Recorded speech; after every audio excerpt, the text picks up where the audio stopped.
আসসালামু আলাইকুম বন্ধুরা, কেমন আছেন?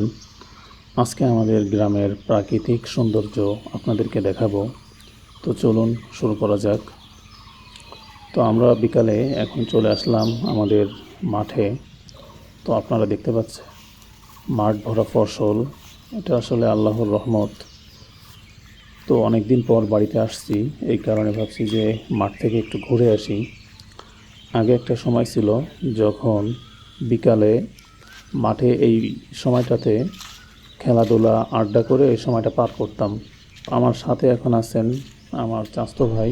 আমরা এখন আপনাদেরকে মাঠটা ঘুরে ঘুরে দেখাবো। এবার মাশাআল্লাহ ফসল কিন্তু খুব ভালোই হয়েছে।